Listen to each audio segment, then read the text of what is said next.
They lost the war, suffered 2 atomic bombs at the hands of these bastards. And the same people who defeated them are now begging them for the commercial space in the world. Not one demonstration, not one leaflet, no Japanese jumping up and down shouting yellow power. You shouting black power, you ain't have no kind of power, black or otherwise. Didn't know what the hell power was, you still don't know. Power can be had through cooperation, but we have to stop the silly arguing among ourselves and cooperate. Somebody is going to have to call the tune. We need to sit down and see who's best to call the tune. Pick out the most intelligent one, and when that intelligent one works it out, we say, okay, we go this way, and no more arguing. Go that way. And that's what the argument at the threshold of liberation is about. How do we go? And some people not only argue how do we go, but whether we should go. Some say we should go the Marxist way. Some say we should go the Democratic way. Some say we should go the Republican way.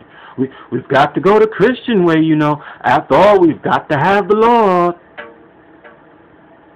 And some other religious moron will jump up and say we've got to go the Islamic way. But the idea is to go.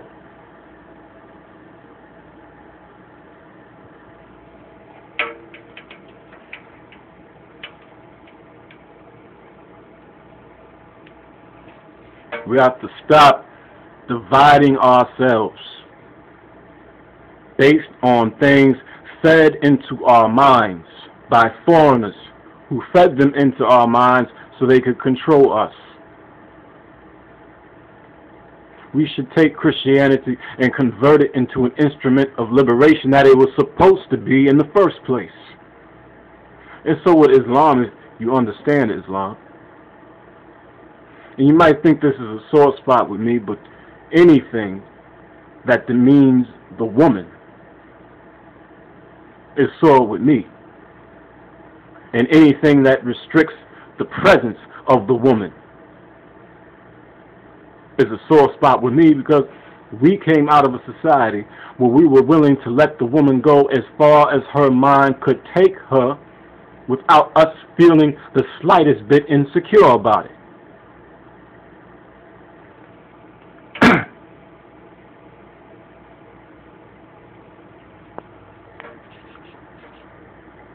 African women who feel insecure with African men in power are dead wrong. African men who feel insecure with African women in power are dead wrong. We never based it on who's a man and who's a woman. We based it on ability, and we respected ability. There should be no man bashing or woman bashing among us, but cooperation between the two.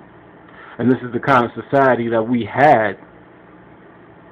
There were certain ceremonies that couldn't even start until a woman sanctioned it, because that was a woman's function in that society. Certain ceremonies, she had to function because it related more specifically to her. Now, if you remember, the first section of Roots on television, where nearly everything was wrong. Remember the scene when the boy comes home from the ceremony of manhood and circumcision and tells his grandmother, played by Maya Angelou, and her 3 white husbands, men don't let women tell them what to do. I'm sitting there thinking, you lying fool. The people who wrote this script were dead wrong. Alex Haley shouldn't even have let that in the script. If he knew the territory he was writing about and the people he was writing about, he would have known that West Africa was Islamized by Islamized Africans. And they were intelligent enough to let the main custom remain intact. And the main custom was then and is now matrilineal.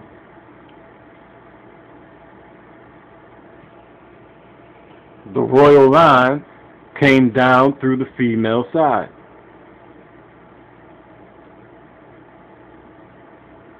In East Africa, the Arabs installed Islam. So of course these male chauvinist dogs destroyed the matrilineal. So East African Islam is totally different from West African Islam. Go to West Africa right now and see who rules the marketplace. Not only women, but women with a society called the Sandy Society. They have their own court, judge, and jury. And if you wrong one of them and they put you on trial, you don't even know whether your wife is the judge or not. And you will be punished. And you will not get away with anything you do to them. All the stalls, mostly run by men or owned by women. I went to buy something at one of the stalls and I had a big bill and I needed change. So he called the lady over. I didn't know who she was. She didn't look any different from the other market women. This woman was a millionaire. Some millionaires here, you'd be in a stretch Mercedes with your stunner shades on. She's walking around the marketplace looking like a regular market woman. Called me over and she looked at my money and picked it up, looked at it in the air, make sure it was authentic, and held it in her hands, and looked at the person who gave it to me, looked around, and I'm saying, what this is about? I knew I could trust her. You know, I was home. So we went to this place, partly secluded, and she opened a big belt on her waist. This woman was padded with money and made the change. I said, you're absolutely safe, sister, and I admire you in your industry, but would you mind telling me just about, in American money, about how much are you carrying on you right now? She said, well, I haven't counted it since this morning, and I've been collecting at my different stalls, but it might be anywhere from 50 to 100,000 in American money. I said, aren't you afraid to be robbed? She looked at me like I was crazy. She said, everybody knows me. And everybody knows I have money. And if anybody touches me, everybody will know who did it. Oh, man. Let me tell you, your life wouldn't be worth a franc after that.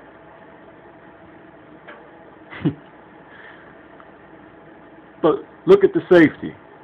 This is a Muslim country. This is a Muslim woman ruling the marketplace, going from different stall to stall that she owns, collecting money, making a change, carrying from $50,000 to $100,000 on her waist.